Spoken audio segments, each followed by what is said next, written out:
Hindi ko talaga alam.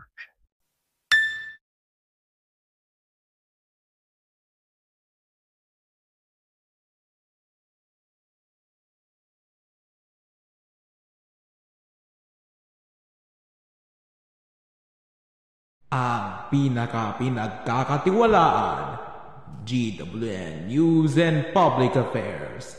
Balitang may kredibilidad, serbisyong may pakialam. Narito na ang programang inyong pinagkakatiwalaan.